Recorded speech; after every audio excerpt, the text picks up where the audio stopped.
ओम नमः शिवाय। जय माता दी। दोस्तों, पितृदोष बहुत ही ज़्यादा कष्ट देने वाला होता है। पितृपक्ष चल रहे हैं और जिस किसी की भी कुंडली में पितृदोष होता है उसको कई तरह के मानसिक तनाव झेलने पड़ते हैं और पितृदोष होने पर व्यक्ति के जीवन में ज़बरदस्त परेशानियां आनी शुरू हो जाती हैं। इसलिए ये ज़रूरी होता है कि पितृदोष के लक्षण को पहचाना जाए और उस अनुसार उपाय करके उस दोष को आप शांत कर सकते हैं। आइए जानते हैं कि पितृदोष क्या होता है, यह कैसे लगता है, इसके क्या कारण है, क्या लक्षण है और इस पितृदोष से आप कैसे मुक्ति पा सकते हैं। सबसे पहले तो ये जानिए कि आखिर पितृदोष होता क्या है। माना जाता है कि अगर किसी व्यक्ति की मृत्यु के बाद उसका विधि विधान से अंतिम संस्कार ना किया जाए या फिर किसी की अकाल मृत्यु हो जाए तो उस व्यक्ति के साथ साथ उससे जुड़ी परिवार के लोगों को कई पीढ़ियों तक पितृदोष को झेलना पड़ता है। और पितृदोष कई कारणों से होता है, जैसे पितरों का विधिवत अंतिम संस्कार ना होना और श्राद्ध ना होना, पितरों का अपमान करना, घर की स्त्रियों का सम्मान ना करना, जानवरों को मारना, बुजुर्गों का अपमान आदि करने से पितृदोष हमें लगता है। तो क्या इस पितृदोष के लक्षण होते हैं, हम कैसे पहचाने कि हमारे जीवन में पितृदोष हम पर लगा हुआ है। अक्सर कई बार पता नहीं चलता कि जिन परेशानियों से आप गुजर रहे हैं कहीं वह पितृदोष तो नहीं है।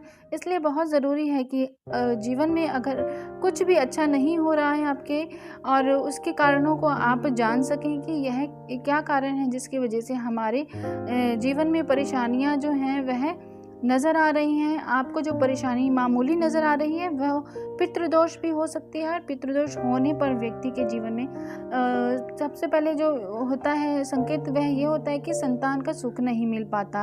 और अगला संकेत जैसे कि नौकरी या व्यवसाय में भरपूर मेहनत करने के बावजूद भी आपको नुकसान उठाना पड़ता है।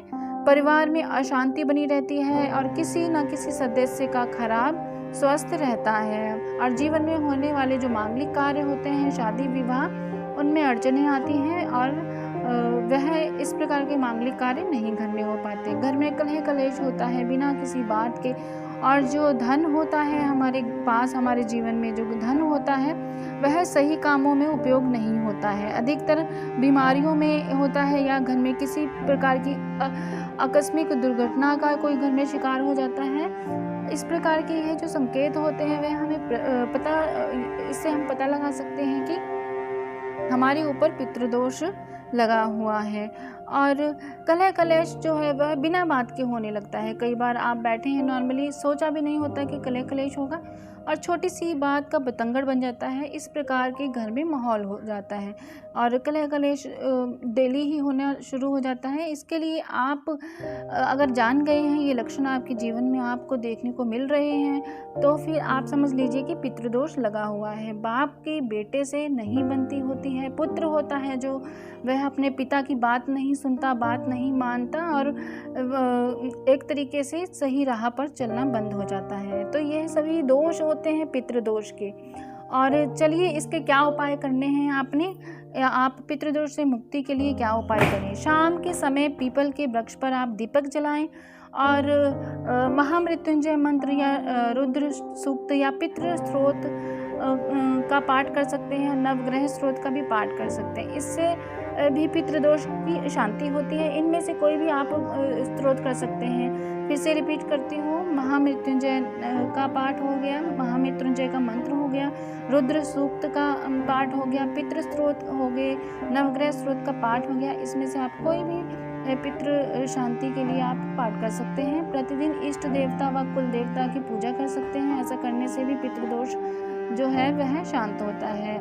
अगला है विष्णु भगवान के मंत्र का जाप करना। श्रीमद् भागवत गीता का पाठ करें, इससे पितरों को शांति मिलती है और दोष जो है उसमें कमी आती है। पितृदोष निवारण के लिए महामृत्युंजय का मंत्र से शिव जी का अभिषेक करना चाहिए, इससे भी पितृदोष शांत होते हैं। घर में दक्षिण दिशा की दीवार पर अपने स्वर्गीय परिजनों का फोटो लगाकर उस पर हार चढ़ाना सही रहता है। हार चढ़ाकर रोजाना उनकी पूजा करना चाहिए। ऐसा करने से जो पितृदोष है वह उससे मुक्ति मिलती है। यह पितृपक्ष में आपने करना है। नॉर्मल डेज में आपने अपने पितरों को दीपक नहीं दिखाने की ज़रूरत है। पितृदोष अगर है आपको तो आप पितृपक्ष जो चल रहे हैं उसमें यह कर सकते हैं, या अमावस से हर महीने जो आती है उस पर कर सकते हैं। नियमित रूप से आप रोज़ाना हनुमान चालीसा का पाठ करें। हनुमान चालीसा का पाठ करने से हनुमान जी की विशेष कृपा प्राप्त होती है। अपने स्वर्गीय परिजनों को निवारण स्थिति तथा जरूरतमंदों और ब्राह्मणों को भोजन कराना चाहिए। भोजन में स्वर्गीय परिजनों को पसंद का भी भोजन आप बना सकते हैं। आप प्रतिदिन पितृ कवच का पाठ करें। ऐसा करने से पितृदोष की शांति होती है। गरीबों को वस्त्र और अन्न आदि का दान करना चाहिए, और ऐसा करने से आपके जो दोष हैं वह धीरे धीरे मिटने लगते हैं। पीपल के वृक्ष पर दोपहर में जल, पुष्प, अक्षत, दूध, गंगा जल, काली तिल चढ़ाएं और स्वर्गीय परिजनों का स्मरण करें और उनका आशीर्वाद उनसे मांगे हुए, और पितरों के नाम से जो होता है फलदार या छायादार जो वृक्ष होते हैं वह अवश्य लगवाने चाहिए। इससे भी दोष जो होता है अगर आपके ऊपर लगा है वह कम हो जाता है। और पितृपक्ष सभी जानते हैं कि चल रहे हैं अभी, तो आप प्रतिदिन सूर्य भगवान को तांबे के लोटे में गंगा जल और काले तिल डालकर उसमें एक लाल रंग का पुष्प डालकर आप सूर्य भगवान को चढ़ा सकते हैं जल, और प्रार्थना कर सकते हैं कि हमारे जो पितृ हैं उनकी तृप्ति हो, उनको शांति मिले। इस प्रकार से आप अपने पितरों को लिए कर सकते हैं। पितरों का पितृपक्ष में जो होता है, पितरों की तृप्ति के लिए आप पितृपक्ष में तर्पण और श्राद्ध करें। यह हर किसी को करना आवश्यक होता है, हर घर में यह करना आवश्यक होता है। कई लोग तो डेली जो 15 दिन होते हैं उसमें अपने पितरों के नाम के दूब डालते हैं, कंडे में रख के वह गुड़ शक्कर का उनको भोग लगाते हैं, और जो ब्राह्मणों को बुलाकर पितरों की तृप्ति के लिए भोजन ज़रूर कराइए। देखिए, आप अपने पितरों के लिए जब कुछ करते हैं तो कहीं ना कहीं पितृ जो दोष होता है वह धीरे धीरे दूर होने लगता है, और धीरे धीरे ही सभी चीज़ें सही होती हैं, और आपके जीवन में जो बिगड़े हुए काम थे वह दोबारा से बनने शुरू हो जाते हैं। आपके घर में खुशियों का आगमन होता है, मांगलिक कार्य होना शुरू हो जाते हैं जो रुके हुए होते हैं अभी तक, और कलह कलेश जो होता है वह धीरे धीरे शांत हो जाता है। यह आप पितृपक्ष चल रहे हैं, आप यह उपाय कर सकते हैं, बहुत ही आसान है और आप ज़रूर करके देखिए। इसी प्रकार की जानकारी प्राप्त करने के लिए इस चैनल से जुड़े रहिए। वीडियो को आप लाइक कीजिए, शेयर कीजिए अपनों के साथ, और इस चैनल को सब्सक्राइब कीजिए, बेल आइकन ज़रूर प्रेस कीजिए। ओम नमः शिवाय, जय माता दी।